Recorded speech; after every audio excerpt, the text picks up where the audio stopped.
Did you get my letter? That's why I'm here. Shh. Otto might be listening. Is this better? A little. Listen. I've some bad news. It turns out the Hideaway may be slightly behind in its payment to certain lenders, and it may be my fault. But I swear to the goddess, I thought I had the numbers square. Sadly, that square turned out to be more of a circle. 0, you might say. I can straighten it out, I swear, but it's gonna take some time, and I'm gonna need help keeping it from Otto. Bit late for that, I'd say. There you are! What a surprise! So let me get this straight. You forget to pay our lenders what they're due, and instead of coming straight to me, you get Clive to come to you. And I hope he'll dig you out of the hole you've dug for yourself. Clive, the man in charge of the place you've been cheerfully trying to bankrupt. And you thought this was a cunning plan. Why? Well, who needs paying? Oh, just Martha. And the dame. And, well, Lady Karen. But only 500 talents. We owe 3 of our most trusted friends 5 million gil. Each. 5 million each. They lent us the bulk of the money we used to rebuild the Hideaway, you see, and, well, I must have made some sort of oversight. Those ledgers were my responsibility, and it was my decision to entrust them to you. This is my fault. Do we have that much to hand? I can always ask my uncle. No, we don't. And no, you won't. We've lightened Lord Rosfield's purse enough. After the king's ransom we had off him, he deserves better than to see our begging bowl. Besides, we'll need to learn to stand on our own if we're gonna make this work. All right. But that doesn't mean you have to shoulder the burden yourself. Is there anything I can do to help? There might be. How'd you fancy taking these to Martha and the dame? Rocks. Rocks, he says. Worth 1,000 talents apiece, these are. A little something Sid and I set aside for when times got lean. And I reckon 15 million in overdue debt probably qualifies. I just hope our associates' eyes are a bit more discerning than yours.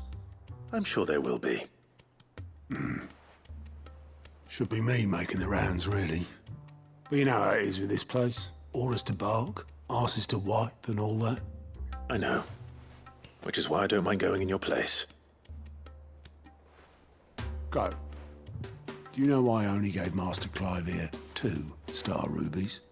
Because you'd rather Lady Karen killed me. Because I'd rather Lady Karen killed you. Yes. Well, I suppose this is goodbye then. Don't worry. I'm sure Karen will understand. Really? Do you think so?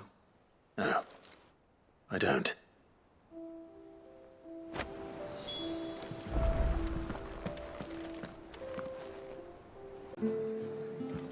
Clive, we weren't expecting you. I wasn't expecting to be here, but it seems we still owe you a considerable amount of coin for your help with our rebuilding efforts. And though I doubt it's what you were expecting, we were hoping you'd take this as payment.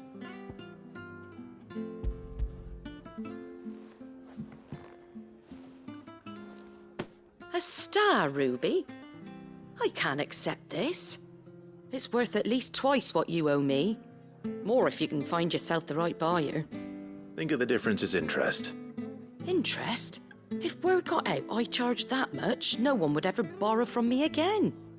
Anyway, why are you the one here asking me about this? I'd have expected Otto. Bit much sending the Lord Marquis out to settle your debts, isn't it? The old goat working himself to death again? Something like that. Most days I think he's the only reason the hideaway's still standing. Same as always, eh? Back when the place was nothing but a twinkle in the eye of a recently retired Lord Commander, word is he was the first one Sid reached out to. Probably knew that without his strong arm and level head, the idea would never get off the ground. Sid may have been the face of the hideaway, but Otto's always been the backbone. And when Sid passed away, we were all worried that would be the end of it. That Otto would just give up. His death was hard on everyone. But it must have hit Otto hardest of all. But he didn't give up, did he? Quite the opposite, in fact. If I recall, he was the one who nominated you as Sid's replacement, and rallied the rest around you. I reckon what he saw in Sid, he saw in you too. And don't we all? Doesn't hurt that you're half as stubborn and twice as handsome, neither. That, and you keep good company. I suppose I do.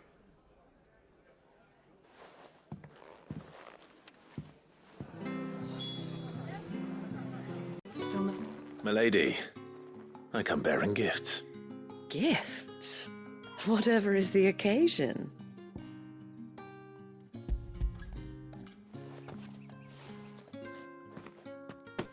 Oh my. Clive, you really have outdone yourself. Otto asked me to give it to you. To settle the hideaway's debt with the Veil.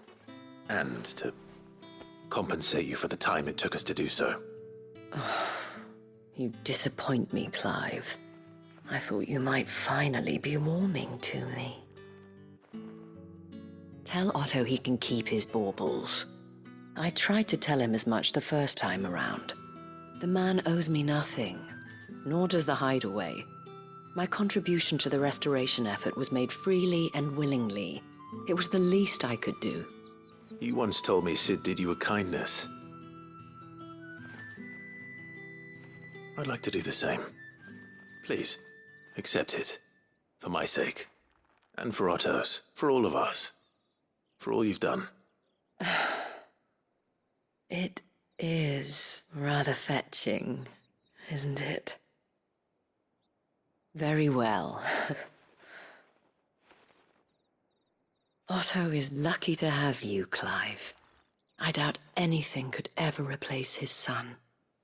But you and the others at the hideaway are the closest thing he has to family. Otto had a son. Long ago, yes. Sid told me Otto lost him when he was just a boy, and blamed himself for not being able to stop it. I don't know how it happened, whether there was anything he could have done, but it was clear that it weighed heavily on him. I didn't know. How could you have? I doubt anyone did. Besides Sid, I've never met a man more keen to bear his sorrows in stoic silence. An ill habit, given that both have always been surrounded by friends desperate to help them. I'm beginning to see that.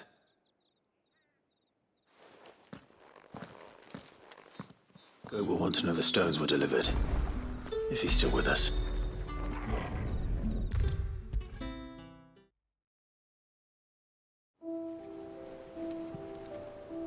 Goat. Still alive, I see. So Lady Karen accepted the ruby. Ah, about that. I tried my best, but she was just too stubborn to take it.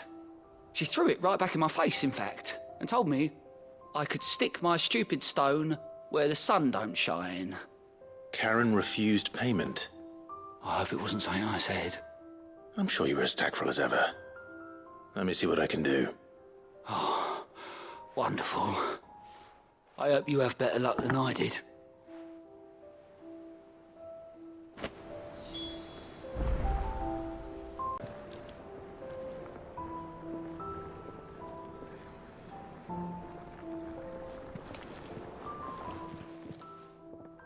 Lady Karen, Goat tells me you weren't happy with our offer.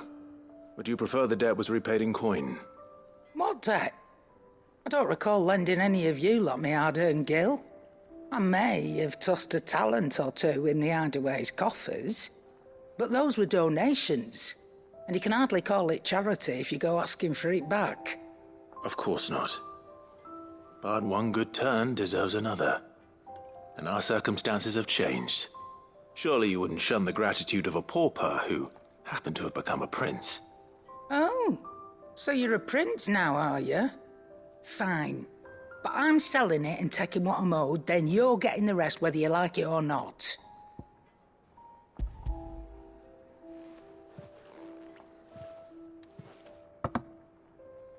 Where'd you even get this?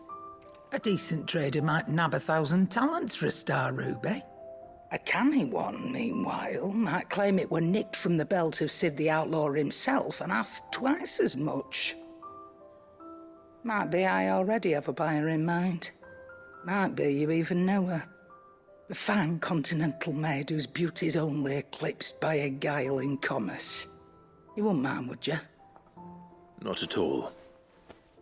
Just be sure to tell her that it's always a pleasure doing business.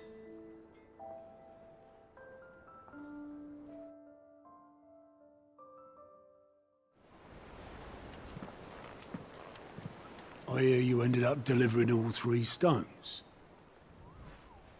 Thanks to this lump. I sometimes wonder what I pay you for. Speaking of which, I still haven't been paid last month's wages. Oh, so you remember what's owed to you then? Get your ass behind that disc of yours and don't get up before those ledgers are square.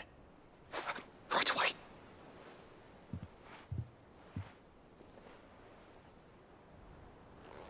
I've seen that before. Yeah. Plenty of times. It was the only goblet Sid ever used, either out of habit, or because the filthy sod couldn't be bothered to find a clean one. I knew so little about him. Like most people. Martha and the Dame both seem to have fond memories of him. I bet they do. How long did you know Sid before he... Before he died. 20 summers, give or take. Back in the day, I was a purser on a trade ship, which is where I met him. He bought passage to... I forget where. And having nothing better to do on the long nights, we sat up drinking island rum till the morning bell dragged me back to my duties. Quit my post not long after that, on account of making a fine maiden's belly fat. But me and Sid stayed close, promising we'd one day sail the seas again. That was before fate stepped in and said she was having none of it. The magic woke inside my son soon after his first name day, and there was no hiding his knack. Couldn't you and your family have... My family were the ones who summoned the constable, wanted the monster taken away. I couldn't turn my back on him, forget what I felt, and I couldn't for the life of me understand how they could. Luckily, Sid was of the same mind as me. It was him who stood beside me when all I wanted was to tear the whole world down. Him who cried for me when I had no tears left of my own. Him who swore he'd do everything he could to stop it from happening again. And he was true to his word, too. Left the Royal Army once and for all. His ranks, his ribbons, gone. Just like that. Threw away everything he had. All to right a wrong that no one else had the courage to face. I knew then I'd follow that man to the ends of the earth.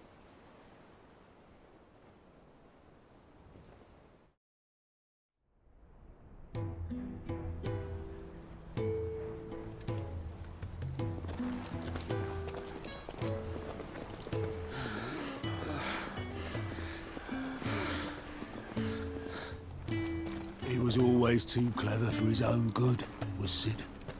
Saw the world for what it really was, while the rest of us were content to go along with the lie we were shown.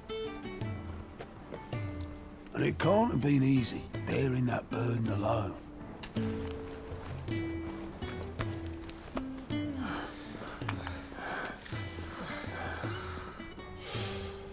But he didn't let it stop him. He never lost faith in what he believed was right. And that gave us faith in him. Faith he'd steer us true. So I swore to myself that I'd always be right behind him, ready to catch the stubborn sod, if ever he should fall.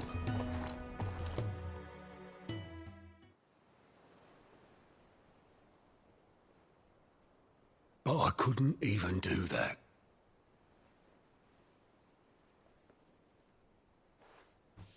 Ignore me. Just the ramblings of a tired old man. Leave that lot. I'll tidy it up in a bit.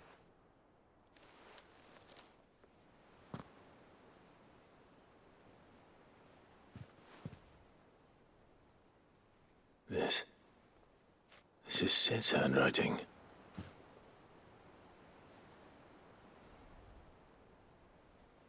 Dear Otto. I may be drunk, but I wanted you to know this place would be fucked without you. Love you, you grumpy old sod.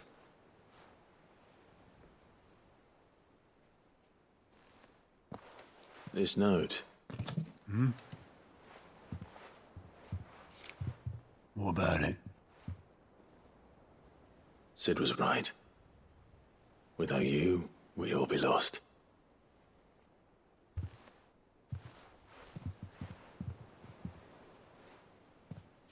He should have bloody well said so then. Just once. Before he went. But then, why would he? Him, or anyone? I'd only have told him to piss off.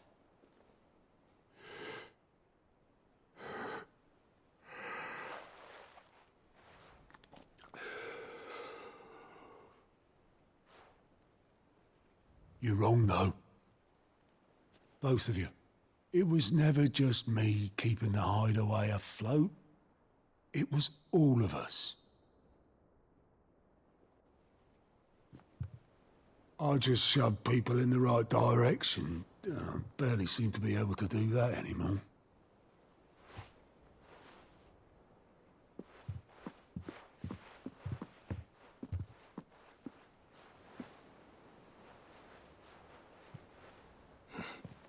Would you rather goat were at the helm?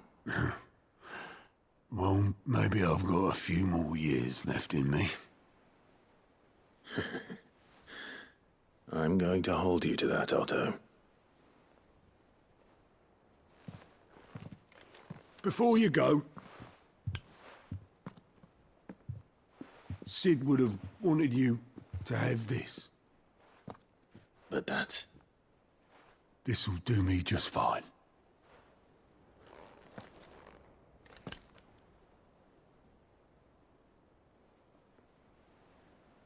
Thanks for the ray of sunshine.